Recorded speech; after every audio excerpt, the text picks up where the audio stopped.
Hello and good afternoon to everyone. And thank you for joining us here this afternoon for the franchise knowledge and brand introduction activities. So my name is Troy Franklin, and I'm the COO of a company called World Franchise Associates. And our company specializes in matching brands and investors, so helping international brands find partners around the world. And you just heard earlier from Hesburger, Aspen's, and Studio Fitness. Those brands are among my clients that we're helping to expand internationally. And what I'm going to talk about this afternoon is how to recruit the right international franchise partners. So this is not a brand pitch. This is a bit of education on franchising. And if you're interested in franchising or you own a business, it will be beneficial for you. Or if you're looking to buy a franchise, it will also be very beneficial for you. Before I start, maybe let me just ask, how many of you are here who actually have your own business that you want to turn it into a franchise? Can you raise your hand? Okay, so we've got someone that has a business they want to turn into a franchise. How many of you are here that maybe you want to invest and buy an international franchise and bring it to Vietnam? Okay, also? Anyone else? Right? How many of you are here as students, or you're here to gain knowledge and just learn more about franchising and the franchise industry? Okay, so many in that category. So this will be educational, I think, for all of you. It is somewhat detailed, so for people that are already in the franchise industry, you may understand it, some of the technical things a little more, but really it's about principles that aren't just about franchising, they're about business principles, and in some cases what I would call life principles. And I'll explain that as we move on.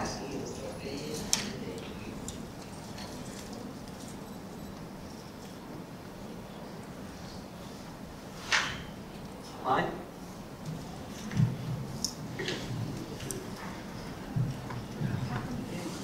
Sorry. Okay.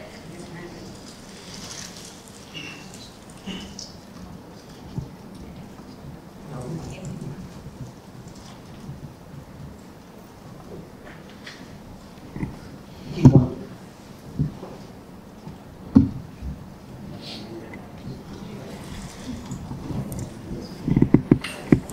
Just some of the brands that we represent. We represent about 200 brands. That was some of our food brands. This is some of our service clients.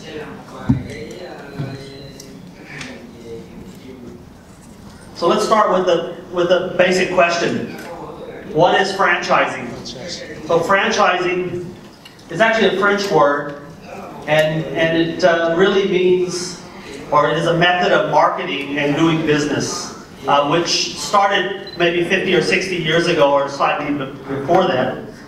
Typically in America, and typically with restaurant and F&B businesses, and became such a successful business format or business model that now you can find franchises in places as far away as Russia, West Africa, South America, across all of Asia, and even in Eastern Europe. There's probably only a few countries like North Korea, and maybe a couple of more that don't have franchises operating in this day and age. But in Southeast Asia, Vietnam, your neighbors, Cambodia, the Philippines, Malaysia, even Laos, which is a fairly small country, many franchises operating successfully. And I like to talk about franchise like a marriage. Franchising is a long-term business, so a franchisor and a franchisee join together in a long-term contract, which is like a marriage, because if you have a 20-year contract, think about it. If you have children, they grow up in 20 years. So it really is a lifetime together in business. So what does it take to be a good franchisee? If you want to, or what does it take to be successful in franchising? I like to keep it very simple, and I will talk to you about what I call my head and my heart principle. So my principle is that you have to have the right head and the right heart to be successful in franchising. And you may have heard of Nelson Mandela, a very famous politician, humanitarian, passed away a few years back. He said a good head and a good heart is always a formidable combination. So I talk about heart. If you're going to do anything, and you heard the very passionate presentation from Studio Fitness earlier, if you're going to do anything in life, you have to have the heart for it. If you don't have the heart and the passion for something, you probably won't do it well. So in the franchising context, I would say that the heart is the heart for the business, enthusiasm, the right attitude, understanding the importance of good relationships, strong relationships, and time. You have to have time. And I'll elaborate on these more in a few minutes. You talk about the head for the business. The head for the business includes economics. If you're going to do business, you have to understand the economics of the business. You have to have the right aptitude and know how to apply it. So aptitude and application.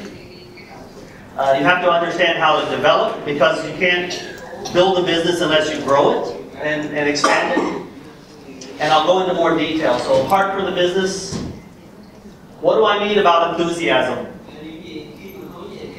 Enthusiasm means that everybody that's working with you and for you has to be excited about the business. You have to have positive energy. You have to be excited. You have to believe in the business.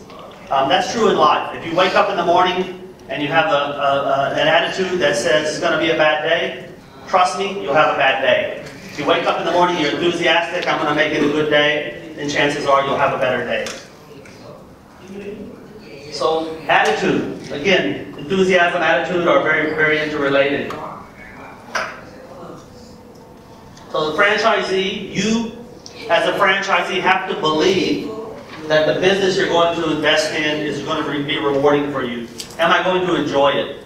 You can make money without enjoying what you do, but at some point it becomes very, very frustrating, because you're just making money but you're not having fun doing it. And I think that's important that you do both. Relationships, you gotta, if you're going to invest in a franchise and bring a franchise to Vietnam, or if you have a Vietnamese business, you're going to sell it to somebody outside of Vietnam or in Vietnam, you really have to make sure that you're going to be able to work together. You're going to have to respect each other. You're going to have to trust each other. Because I said, it's like a marriage, 20 years. If you build a relationship on a bad foundation, you'll end up in a business divorce. And divorces are very messy everywhere in the world, as we know. And time. If you can't manage your time in a business, or you don't have the time to dedicate to the business, or if somebody is going to take your franchise but they don't have the time to dedicate to your business, there's a problem, because money can be made and lost. Health can be, you can lose weight, you can gain weight. Many, many things you can create. You can build things, you can manufacture things. Time is the only commodity that everyone in this room has the same amount. You may be richer than me, you may be smarter than me, you may be better looking than me, but I guarantee you, you don't have more time than me. We all wake up in the morning, we have the same 24 hours. So if somebody tells you I can make time, I would love to see somebody make time, because I don't believe it's possible. So think about that. If you don't have time to do the business, or you're talking to someone that wants to do business with you and they don't have time, you can't fix that problem. Okay? So let's talk about the head for the business. So the head for the business. Have you guys heard the saying, maybe you have a similar saying in Vietnamese, somebody says it's not rocket science, which means that it's not that complicated. Well, some things may be complicated to one person and not complicated to another. You see the two guys from Studio Fitness earlier, look at them, look at me. You think that I would be able to sell their business easily? No, because I'm not able to do what they do. But when it comes to another business, I may have skills that they don't have. So basically, if you don't understand the economics and the methodology, you won't be successful. So in addition to the heart things, we're now talking about the head things. Do you understand the numbers? Do you know how to make the business work financially? Because if you don't, you won't be able to generate a return on investment. You won't be satisfied with the business. Aptitude and application. Again, the fundamentals of the business.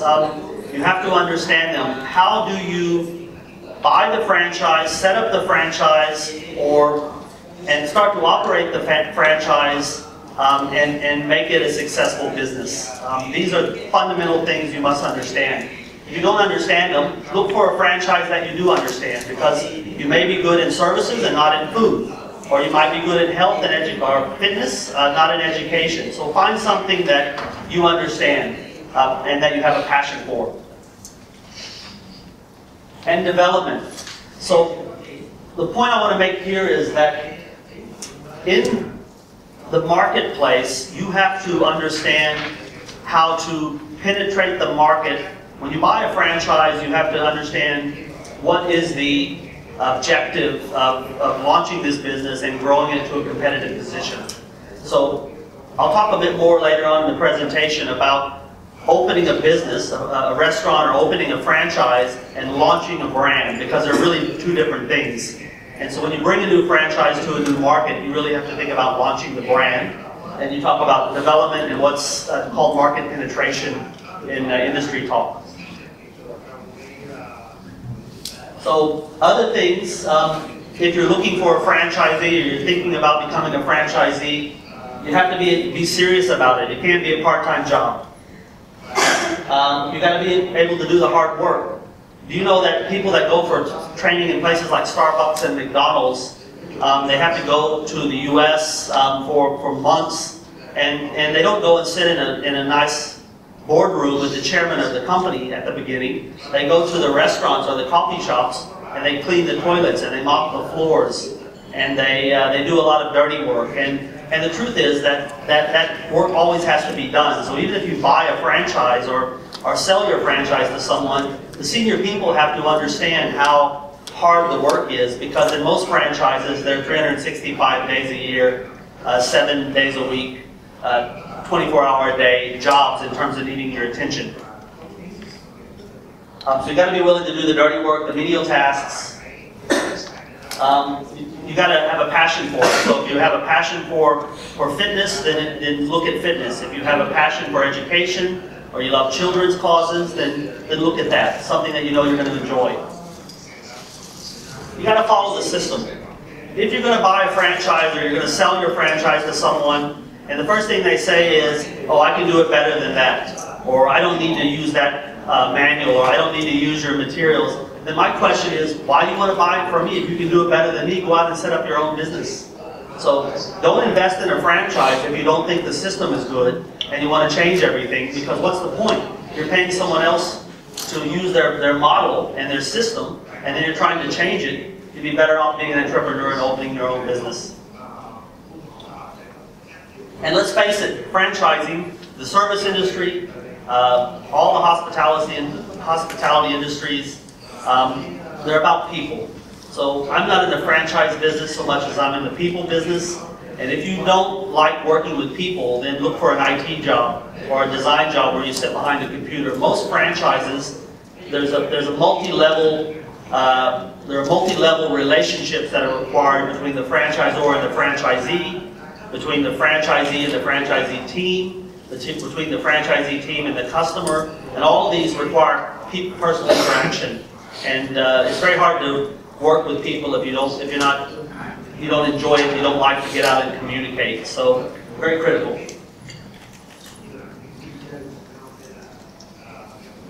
And you have to have the money. The last point on that slide is, you know, somebody says it's going to cost $1 million and you got $500,000 and you really want to do it.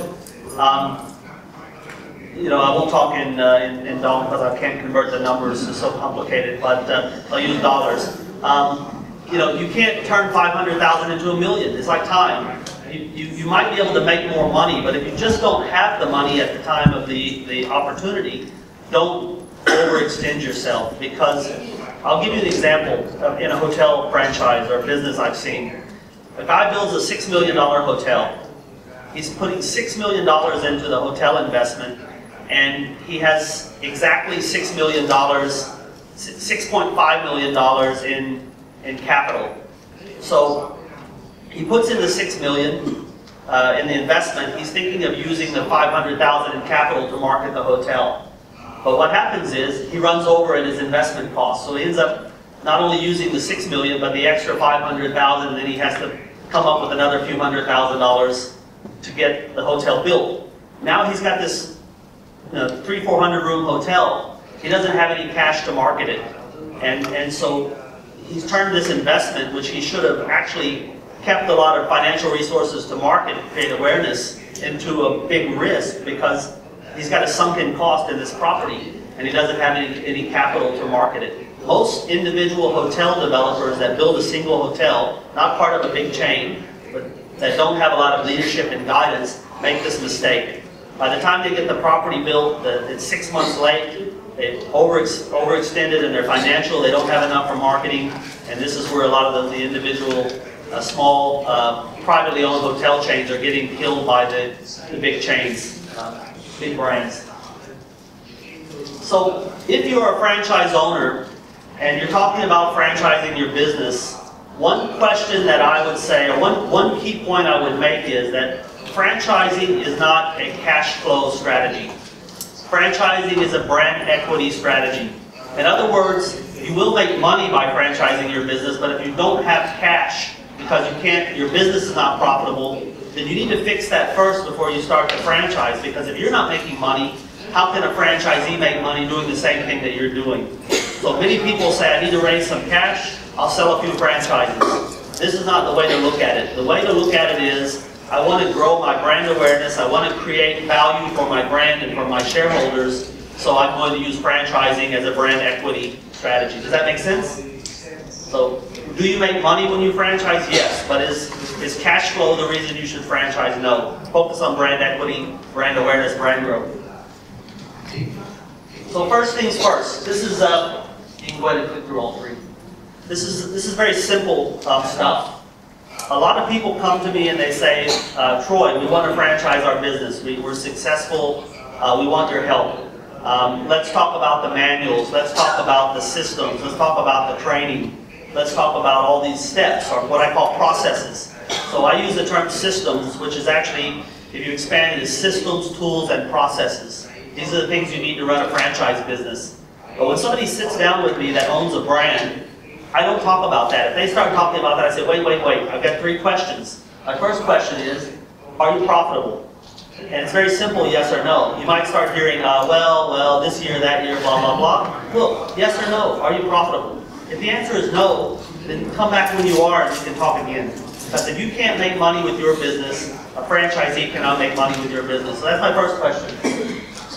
My second question is, are you competitive? Now this is a very complicated question in a way, because everybody's view on competitiveness may differ, but this is my take on competitiveness. You can be making money, but let's say, for example, I'll use pho. Pho is a very common product in your country, right? So how many people are selling pho in a franchise business model? Many, right? Let's say 10. If I say, tell me the top 3, can you tell me the top 3? You probably can. If you talk about the Olympics, do you know who won the gold medal, the silver medal, and the bronze medal? Always you will know that. Who's number 4? Even if it's your cousin, you won't remember, right? So my point is this. If you have a profitable business, but you're only in your own home market, the 6th or the 7th player in the market, then you might not be ready to franchise your business, especially internationally. You have to turn your business into a competitive business. If you're the top 3, I would say you're a player. You're in a good place. If you're 4 or 5, but you know the 3rd guy or the 2nd guy is not too far away, maybe. But if you're 10th or 12th in a market, then you probably have a problem. So. And then my third question is this, are you 100% committed? So I have a guy that comes to me from Australia with a product and he says, look, I want you to promote my brand, we're doing very well, but the economics in Australia are difficult. I'm having a tough time expanding beyond where I'm at today. Well, understandable, and I lived 3 years in Australia, I understand the economics there. Labor is very expensive, rents are very expensive, it's an underpopulated country, so there's a lot of challenges. It's very far away, so if you're importing products, they have to sail from, even Asia, the flight time is 7-8 hours, and it takes 2 weeks to get a ship down there. So it's a difficult market. But when the guy says, can you help me, and I say yes, tell me about your 3-year plans. And he says, well, I'm going to look for an investor and sell my business in 6 months. And I want to sell a couple of franchise markets so it makes the value of my business look better.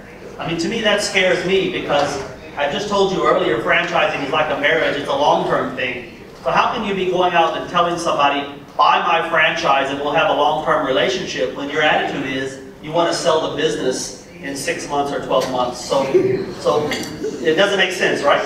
So these are my 3 questions to any franchise owner or franchise brand before we talk about everything else. Are you profitable? Are you competitive? And are you committed? If all 3 is not yes, yes, yes, then we have to talk about other things, right? So these are some essentials to consider with franchise development. So if you're looking at a brand and you want to invest, you need to ask these questions.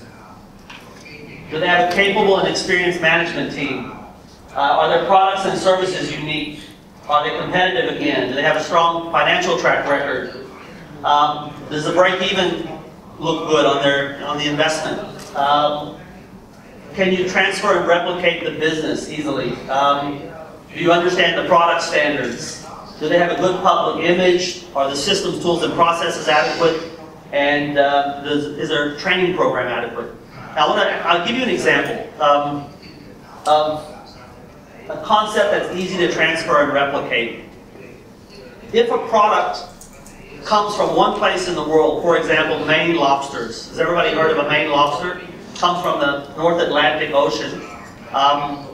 And that's the only place you can get them. So if there's a restaurant business that specializes in Maine lobsters, and you say, is that easy to transfer? It might be easy to transfer to Florida because it's just down the coast.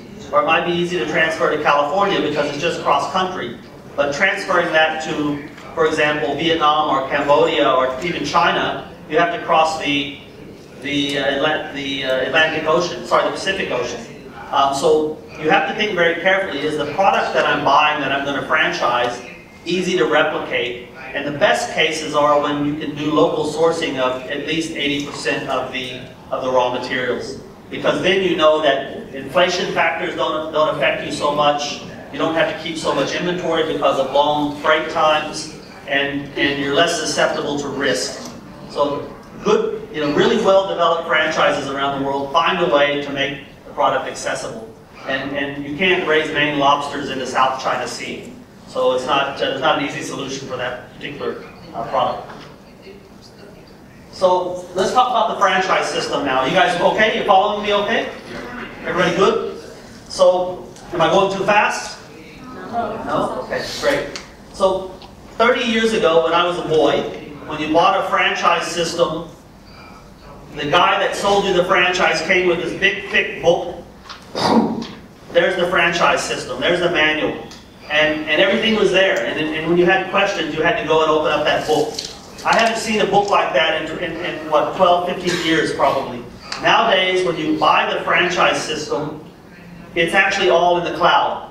So they give you a password to a intranet, and you basically get a username and you access everything from the cloud. And they teach you where everything is at in their electronic digital storeroom, brand storeroom.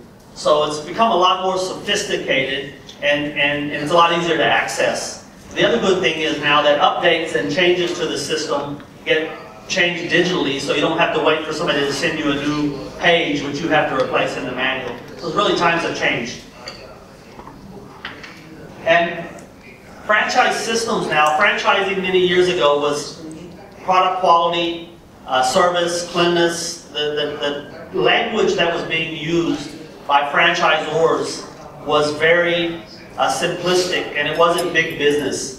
Franchising today is big business. So when you're in a boardroom with a group of owners of a franchise business, the things they're talking about, they talk about a franchise operating system. And the operating system is not just the manual or the systems. It's about leadership, strategic planning, the system, tools, and processes I mentioned earlier, training and development programs, CRM, which is customer retention management programs, performance measurement, and alignment. Alignment is a very important word. Alignment is a word that means that I and all of my partners around the world are on the same page. And the word that used to be very popular in franchising was policing. We're policing our system. You don't hear that word anymore because if you're policing somebody, it means they've done something wrong. So I'd rather you be aligned and we are on the same page than me have to police you and treat you like you're a criminal. So the language has changed over the years. So in domestic franchising, so let's say you have a pho restaurant and you're going to franchise it in Vietnam. The relationship with your franchisee is what I call, it's a single unit or a business-specific location franchise. So you sell someone the right to operate your franchise in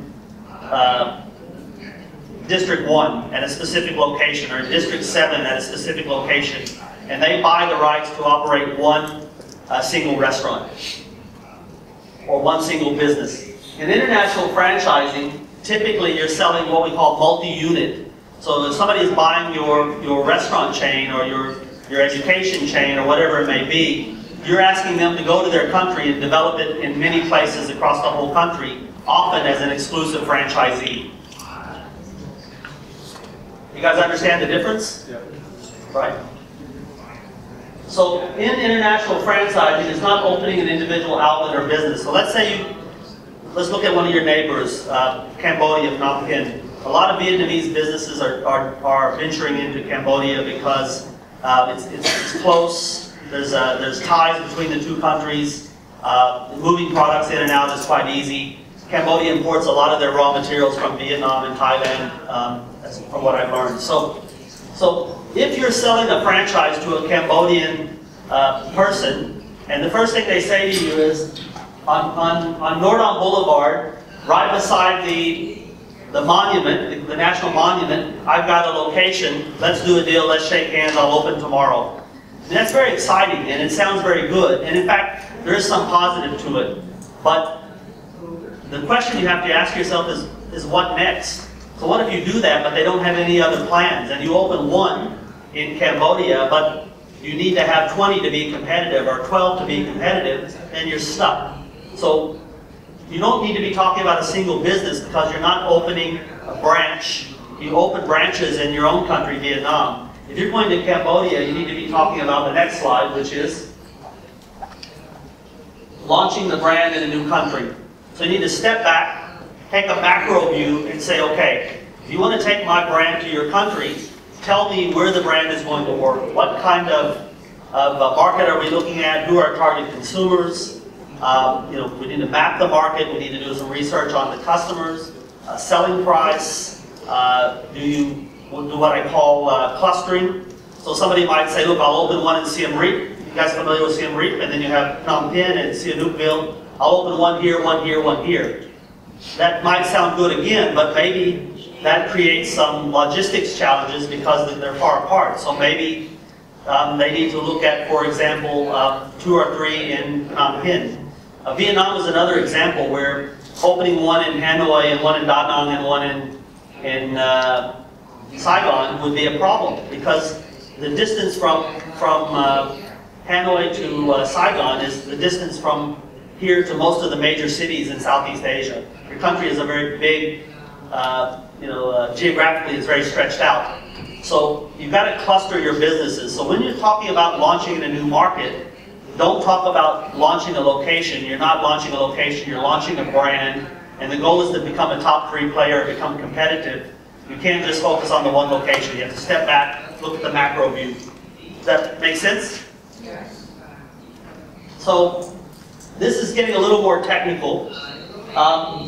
If you're selling a local franchise to a local person, they're going to be talking about looking at a site analysis, evaluation, doing a layout, sample boards, drawings, construction, opening, and operations. So effectively, you're talking about a very specific tactical plan for opening a restaurant or a service business in one location. The international conversation is much different. In the international context, as I was saying earlier, you're talking about market research, mapping, competitive analysis, business modeling, projection, the conversations that you and your brand would be having with a franchisee if you franchise your business internationally. If you buy a franchise from a Singapore company or a Hong Kong company, and they're talking about the things on the left, they're also talking about the wrong thing. You need to be asking them, don't we need to do all these things on the right together to understand the market?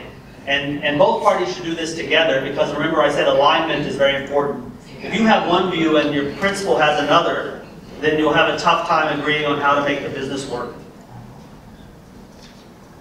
I'll skip through this very quickly. These are just, in a domestic franchise system, these are some of the things that you would use. Employee handbooks, work policies, station responsibilities. This is what you see if you look at a manual from a business, domestic manual. And then internationally, you talk about territory profiles, organization charts, job descriptions, reporting relationships, Q&A information, standards for trademarks and signage. So it's again a much more macro view of how to replicate the business.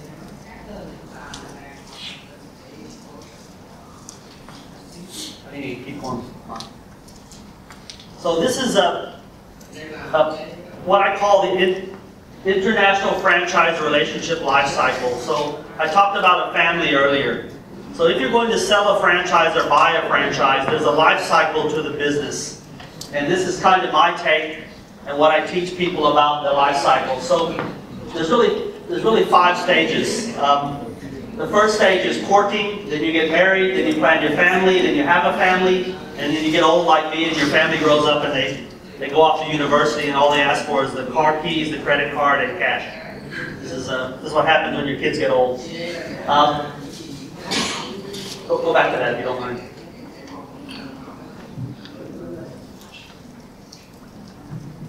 So this is a very short period of time in most relationships and in most franchise businesses. It can happen in 2 to 4 months. And then this is a 1 to 3 month process. And then by setting up the business, maybe another 3 to 9 months. So the first 2 years really is getting the business off the ground and launching the business. The most important and the hardest part of the relationship is this part. Because that's what lasts beyond the first couple of years throughout the duration of the relationship. And it's very important that the franchisor and the franchisee stay engaged throughout the whole process and communicate with each other. Don't take each other for granted and assume that everything is going well. Keep talking, keep communicating. So these are some common misconceptions or misunderstandings that happen in international franchising. The first one is that larger, more established brands make better franchisors. So in other words, I'll use Studio Fitness for an example. Studio Fitness is a new brand, and they're not all over the world with thousands of stores. There are other brands in their category which might be thousands of stores. Now somebody might say, well, the big brand is a better brand. But I will give you an example using a food business. So let's say, for example, there's a product that's doing very well in a restaurant in a place like Indonesia, and some of the competition is launching it. And a McDonald's or a Burger King or one of the big franchises probably should be launching it, but the manager of the country calls the boss, his boss, and says, hey, this is a really great idea. Let's launch it. Okay, but we got to get approval. That's a very, very different word depending on the size of a brand. So the approval could be that the manager in Indonesia talks to his boss who lives in Hong Kong, who talks to his boss who lives in the US, who has to go 4 more levels up the organization to get approval. So by the time they get approval for this, or they even get it on the table for review, the trend may have already passed. Whereas, for example, if they were a small franchise business that was owner-operated, you might pick up the phone and say to the owner, hey, this is happening in Indonesia, and it's really important to us, we think it's a good idea, and the guy may say, well, give me a business proposal and show me the economics and the marketing strategy, and I'll fly to Indonesia and we'll look at it together. And boom, within a month or 2 months, you've got the idea tabled and approved. So my point is this: sometimes big organizations are so big that the processes of change and the processes of evolution are dragged down by the size of the structure. Whereas some of the smaller organizations where you're dealing directly with the owners, as the case with Studio Fitness with Justin and Bo, who you saw earlier, you have basically a hotline directly to the owner. When you have ideas, you can actually initiate them very quickly. So don't let that fool you. That doesn't mean it's always true, but in some cases it is.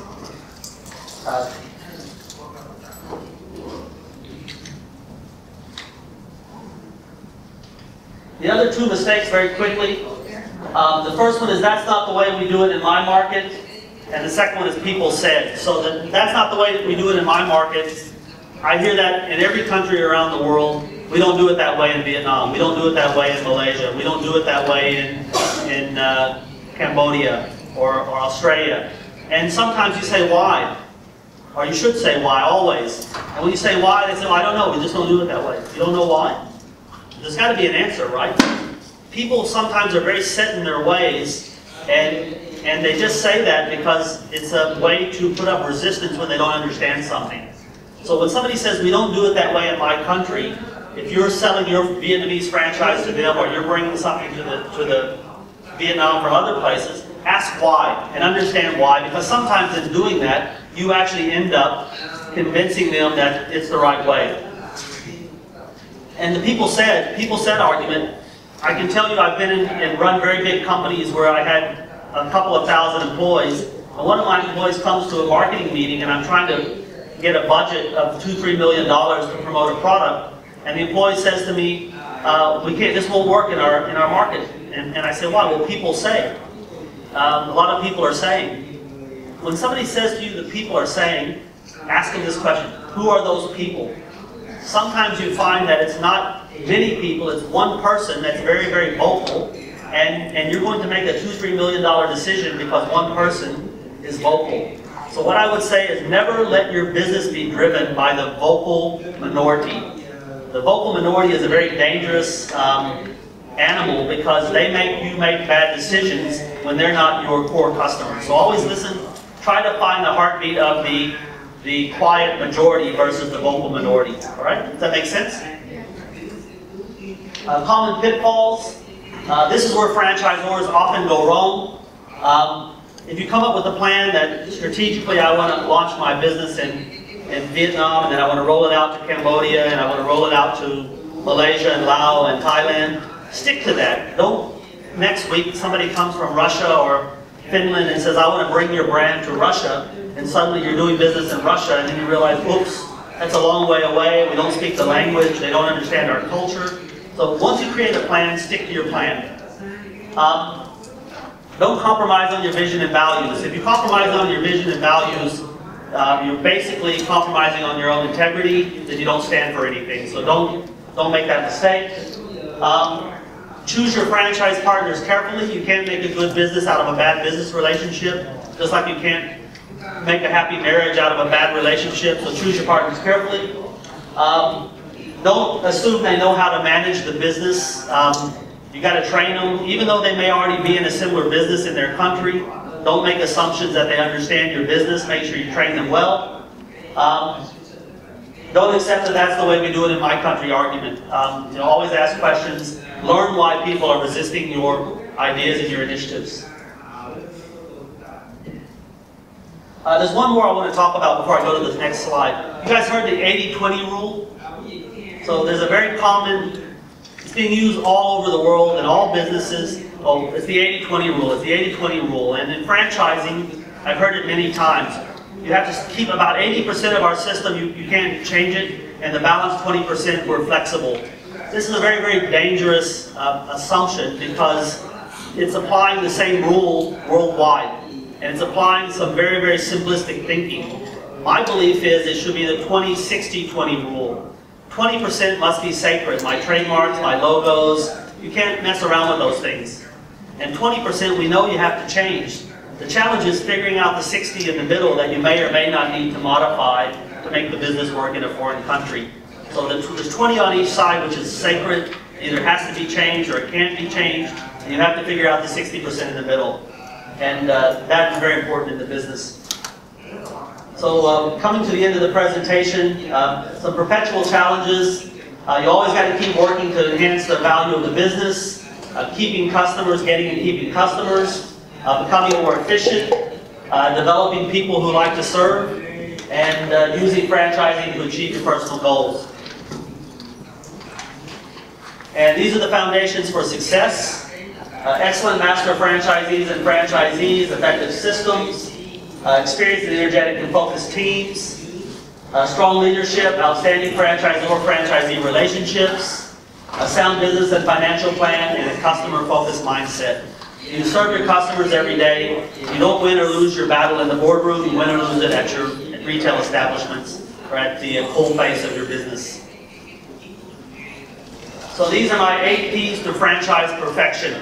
So if you ask me the 8 things that are critical: platform and process, purpose and plan, people and passion, and performance and profitability are the key 8 things that if you can master these 8 things, you're on your way to building a successful franchise business. Or if you acquire a franchise business, if you master these 8 things, you have a good foundation for success.